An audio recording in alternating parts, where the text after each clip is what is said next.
Shalom, selamat pagi Sobat yang budiman. Selamat bertemu kembali di dalam acara doa pagi GKI GS 88. Pada pagi ini kami penyaji firman Budi dan kameramen yang tidak dapat Anda lihat, Adi, akan membawakan firman dari Kisah Rasul-Rasul 20. Dan sebelum kita masuk dalam firman, mari Sobat yang budiman, kita mohon pertolongan Roh Kudus. Kita berdoa lebih dahulu. Kita berdoa.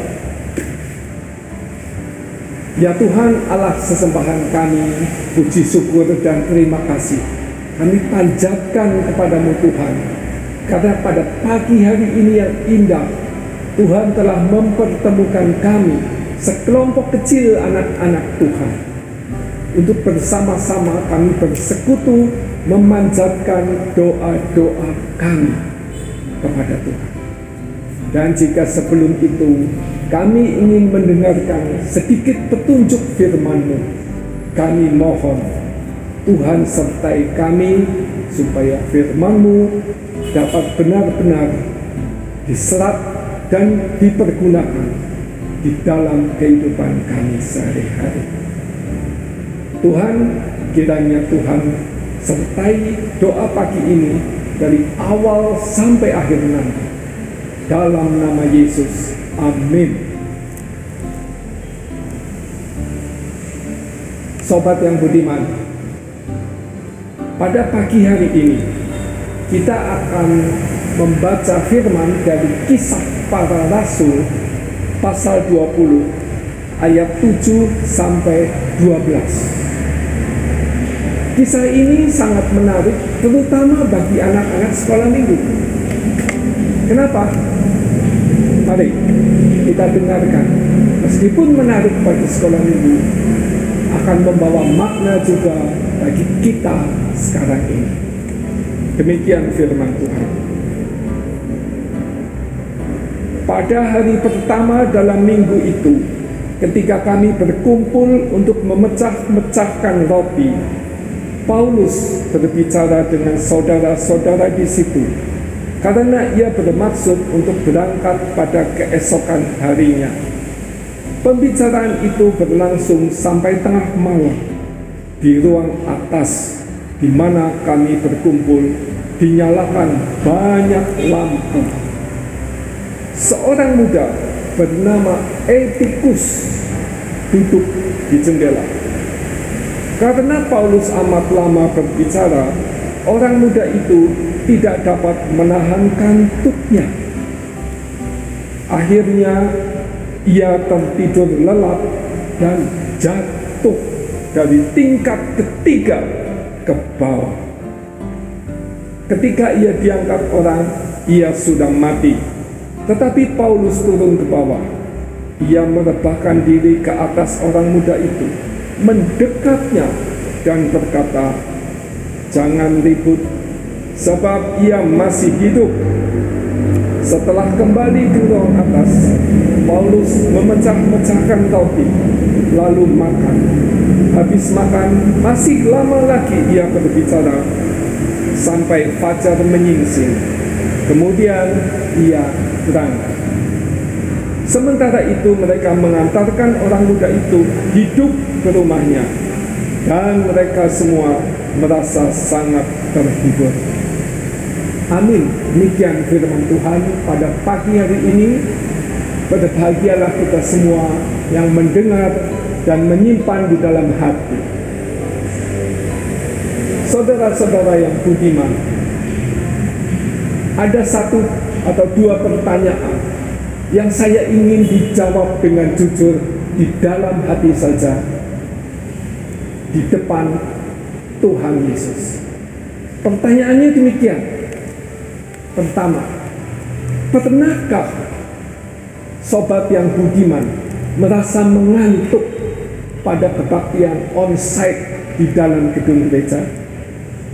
Atau yang kedua, pernahkah saudara yang budiman merasa mengantuk dalam kebaktian online yang disaksikan di tempat masing-masing? Sobat yang budiman, pagi ini bukan sebuah penghakiman dengan menyesal dan malu. Saya juga mesti mengakui bahwa saya pernah merasa ngantuk, baik dalam kebaktian di gereja dulu-dulu maupun baru kemarin kebaktian online. Masalahnya, sobat yang budiman, apakah mengantuk itu suatu dosa? Tidak. Mengantuk itu sesuatu yang alami. Jika tubuh ini kekurangan istirahat, maka otomatis kita akan mengantuk. Itu suatu rasa yang diberikan oleh Tuhan kepada kita, supaya kita menjaga kesehatan kita, supaya kita bisa menyegarkan kembali tubuh jasmani dan rohani kita. Jika pada malam hari kita harus istirahat, kira-kira sepanjang durasi 8 jam yang normal untuk orang biasa. Kemudian sepanjang siang sampai malam kita beristirahat, kita kembali bekerja, dan kemudian kita harus beristirahat lagi. Jika kurang dari 8 jam, otomatis tubuh kita akan menagih suatu istirahat pada siang hari. Kira-kira kita akan merasa lelah pada setelah jam makan siang. Betul? Kalau kita malam kurang istirahat, maka siang hari setelah makan siang, maka kita betul-betul merasa ngantuk seperti tikus. Kemudian bagaimana kita mengatasi rasa ngantuk itu? Rasa ngantuk sesuatu yang alami, bukan sesuatu yang salah. Masalahnya di sini adalah kita mengantuk pada waktu ibadah. Bagaimana sikap kita terhadap ibadah? Mari kita bertanya pada diri masing-masing. Jika ibadah kita ini on-site di gereja, jam-jam kebaktian itu ibadah sudah tercantum dengan jelas, biasanya pagi atau sore. Mari kita persiapkan kebugaran tubuh kita masing-masing. Supaya apa? Supaya kita bugar, dapat fokus mengikuti firman, mengikuti kebaktian. Kalau pagi memang dibuat pada saat kita masih segar.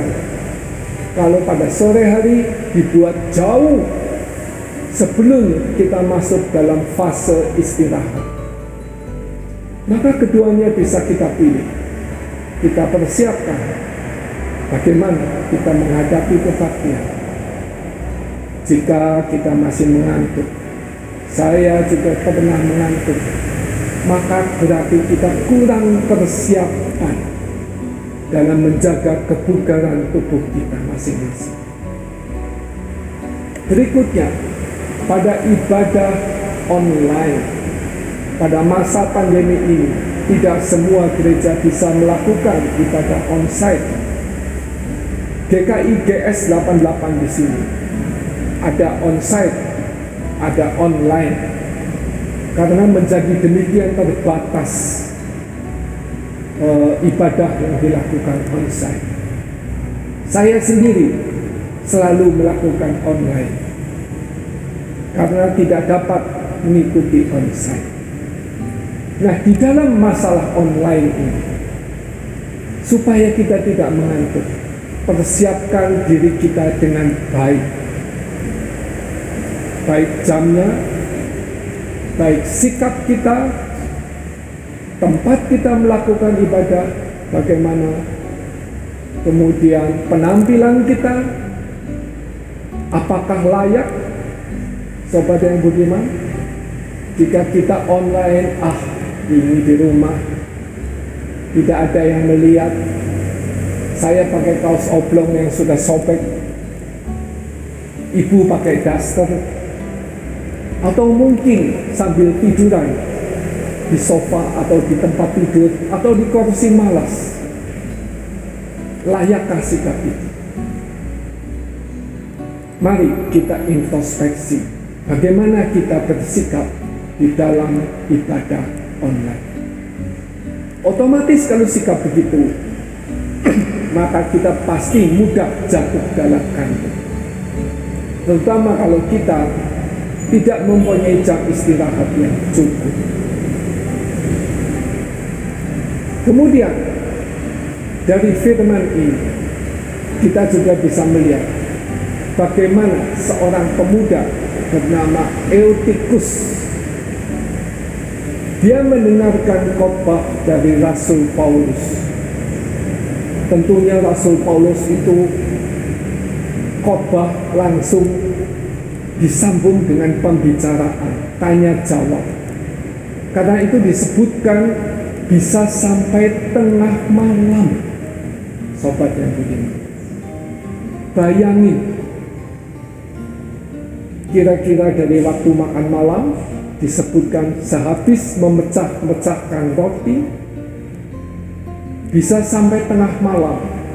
Dan pada tengah malam itu Eutikus yang duduk di jendela tidak pada tempatnya, dia jatuh karena mengantuk, dan dia jatuh sampai ke lantai dasar dari lantai 3. Sobat yang budiman, sekarang ini kami dengan kameramen sengaja memilih balkon lantai 2 ini. Untuk apa? Untuk bisa memperkirakan kira-kira seberapa jauh sih kalau orang jatuh. Ini baru lantai kedua. Lantai ketiga, sayang, lantai ketiga kami di belakang sana belum selesai pembangunannya. Pandemi COVID-19 menyebabkan kesulitan pendanaan bagi lantai ketiga kami. Mestinya kita bisa ambil gambar dari lantai ketiga, tapi cukup, sobat yang budiman, kira-kira dari lantai kedua saja. Seberapa jauh sih kalau jatuh? Eutikus jatuh dari lantai ketiga. Dia bukan sekedar pingsan, dia disebut betul-betul tewas. Bagaimana?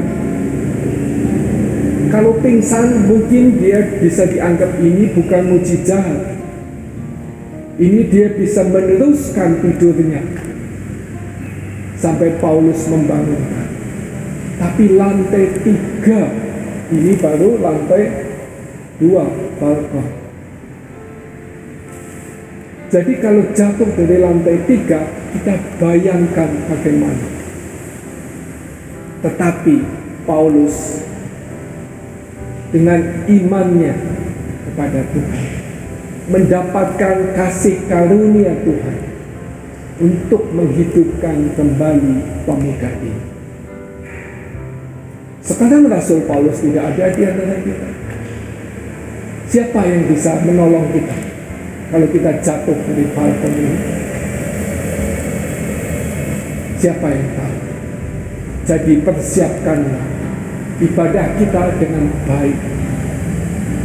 Selanjutnya yang perlu diperhatikan, bagi para penyaji firman, pembawa firman, persiapkanlah firman yang kita bawakan dengan betul-betul baik.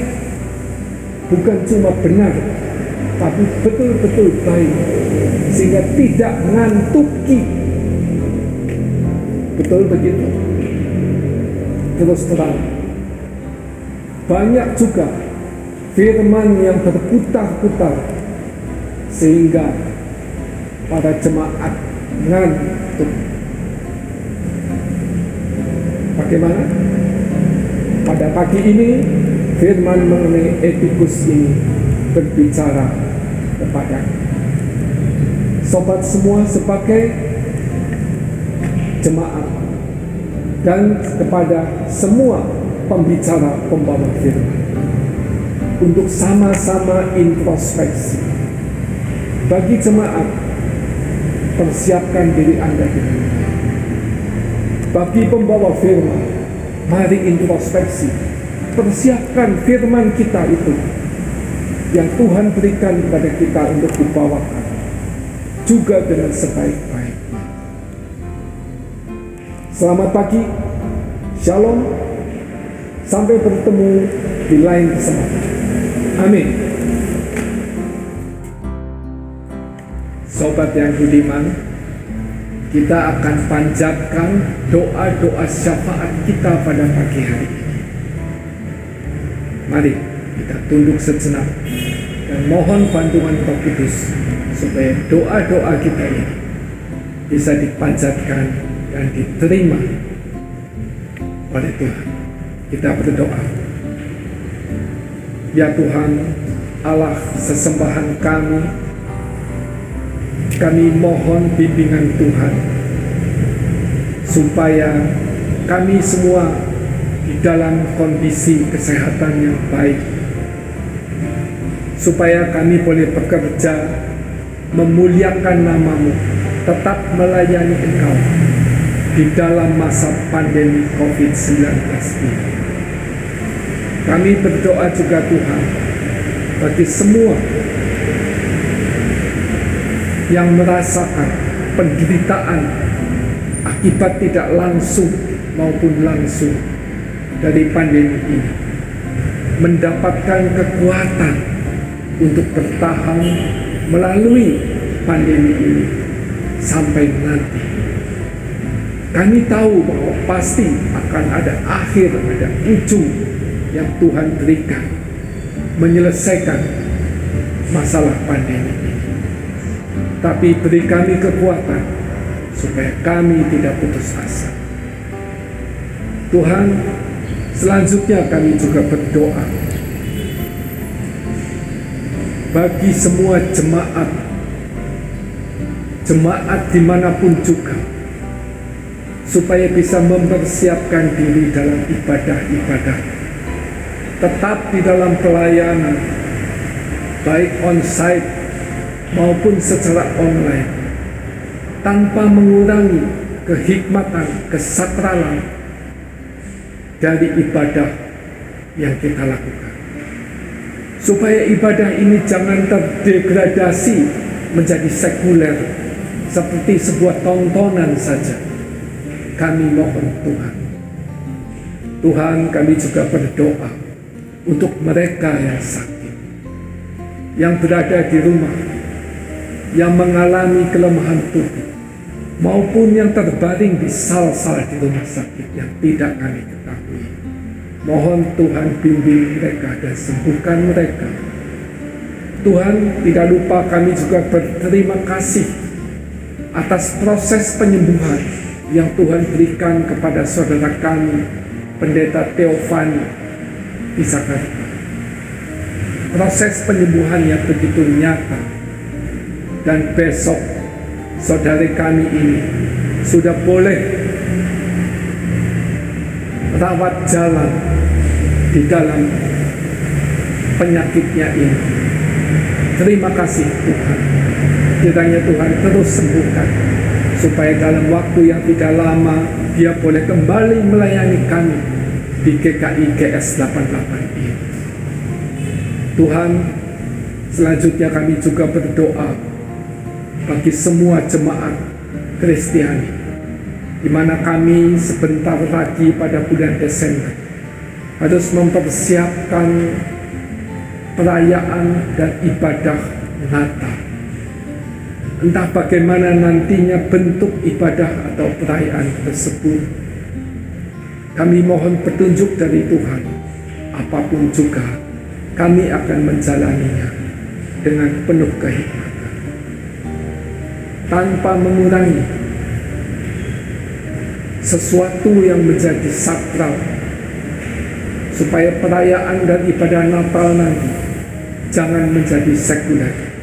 Kami mohon Tuhan, Tuhan, kami juga berdoa untuk berbagai masalah yang timbul di jemaat-jemaat-Mu. Dan juga kami berdoa untuk keamanan, kestabilan politik di negara kami ini.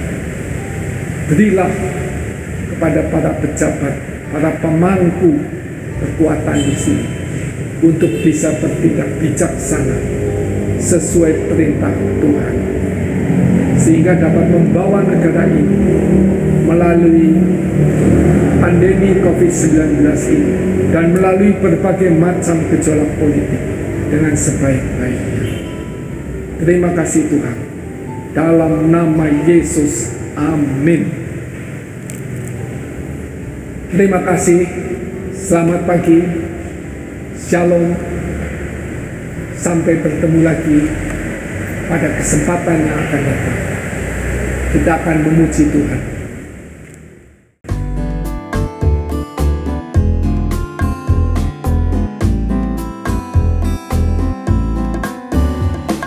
Suka menuturkan cerita mulia, cerita Tuhan Yesus dan cinta kasih-Nya. Ku suka menuturkan cerita yang benar, penawar hati rindu, terliput terbesar. Ku suka menuturkan, ku suka memasyurkan cerita Tuhan Yesus dan cinta kasih-Nya.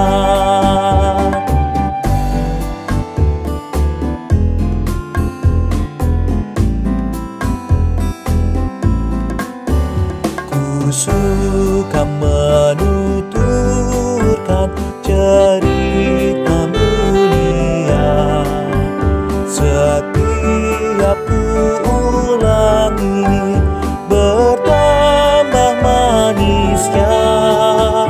Ku suka menuturkan sabdanya yang besar, dan yang belum percaya supaya mendengar